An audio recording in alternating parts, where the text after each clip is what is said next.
शिव की आराधना करते हुए, शंकर की आराधना जब हम करने के लिए बैठ रहे हैं, तो जिस दिन जैसे आपने सोमवार का व्रत करा, संकट सोमवार रखा, 16 सोमवार रखा, महाराज जिस दिन आपने शिव का व्रत रखा, 16 सोमवार, संकट सोमवार आदि का रखा, तो शिव महापुराण की कथा कहती है कि उसी दिन अगर आपने वृक्ष से बेलपत्री को उतारा, शंकर को चढ़ाया, तो आपका वो उस दिन का व्रत खंडित हो जाता है।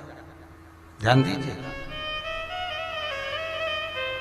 16 सोमवार हो, संकट सोमवार हो, शिवरात्रि हो, जितने भी भगवान शंकर की हम पूजन करते हैं या कोई विशेष उत्सव हम शंकर का कर रहे हैं, तो उस दिन बेलपत्र को नहीं उतारा जाता। बेलपत्र को एक दिन पहले उतारना चाहिए।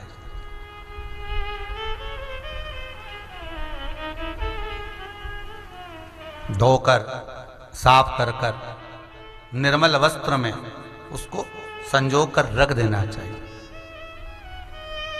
कब? एक रात्रि पहले। क्यों रखते हैं? शिव महापुराण की कथा कहती है, जिस घर में बेलपत्र रखा होता है पूजन के लिए, बेलपत्र इंतजार करता है शिव के लिए महाराज, तो वो बेलपत्र शंकर को पाने के लिए कामना करता है। और जो जीव उद्यापन कर रहा है, संकट सोमवार, 16 सोमवार, पशुपति व्रत कर रहा है या शिव की आराधना कर रहा है, बेलपत्र शंकर को अति प्रिय है। तो ये बेलपत्र रात भर, क्योंकि शास्त्र कहता है, शिव महापुराण, स्कंद पुराण, लिंग पुराण, नर्मदा पुराण, पद्म पुराण, अग्नि पुराण, सारी पुराणों में एक चीज लिखी होती है कि आप भगवान का कोई भी उद्यापन करें, कोई भी व्रत करें, तो उससे पहले भगवान का कीर्तन करें। लिखा है कि नहीं लिखा? पढ़कर देखना, हर पुराण में मिल जाएगा कि रात्रि को कीर्तन करें, रात्रि को सत्संग करें, भजन करें। अब आप में से कितने लोग हैं जो रात भर कीर्तन करते हैं? एक रात्रि पहले नहीं करते ना। तो बेलपत्र जो उतार कर हम रखते हैं, वो बेलपत्र रात भर भगवान शिव की आराधना करता है कि इस नारी ने मुझे तैयार करा है शंकर को समर्पित करने के लिए। बाबा ओघड़दानी से कल मैं मिलूंगी और इसकी जो मनोकामना है ना, मैं शिव पर चढ़ते से पूरी करवा दूंगी। इसलिए बेलपत्र एक रात्रि पहले उतारा जाता। पर इतने चतुर लोग हैं, कल आज सोमवार है तो आज ही अपने घर वालों से कहेंगे, आज हमारा व्रत है सोमवार का, जाओ जरा बेलपत्र लेकर आओ, जाओ जरा पूजन का ये बेलपत्र ला कर रखो। अब उसी दिन, और कितना लिखा है महाराज कि बेलपत्र दोपहर के 12 बजे के बाद तोड़ा गया बेलपत्र शंकर उसको स्वीकार नहीं करता, शिव उसको नहीं ग्रहण करता। कितनी बजे? दोपहर के 12 बजे के बाद जो बेलपत्र उतारा जाता है, तोड़ा जाता है वृक्ष पे से, शिव उसको नहीं लेता। 12 बजे से पहले बेलपत्र उतरता है हमारा। तुलसी का दल आप कभी भी उतार सकते हो शाम से पहले, पर बेलपत्र का नियम है 12 बजे से पहले उतर जाना चाहिए। अब कई माताएं कहती हैं, हमने तो व्रत करा, हमारा तो काम ही नहीं हो रहा, हमने तो करा, हमारा काम ही। तो उसका कारण है, तुम जरूर गड़बड़ करिए, कुछ ना कुछ कमी। आप आए नहीं और सुबह हो गई, मेरी पूजा की थाली धरी की धरी रह गई, क्यों नहीं आए? पूछते बाबा से, तो बाबा बताता ऐसा काम करा, गलती हम करें।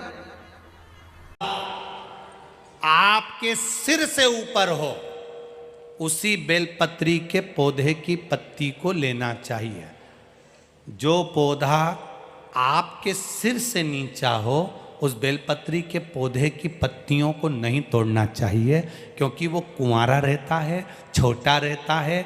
छोटे के कारण बस उसकी पत्तियों को नहीं तोड़ा जाता। जो बड़ा हो, जिसकी छाया हमारे ऊपर आ रही, जिसकी छांव हमारे ऊपर आ रही।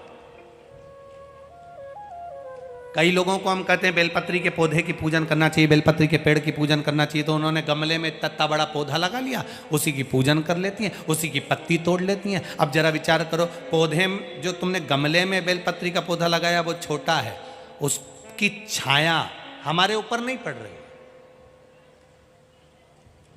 हमारे शास्त्र क्या कहते हैं?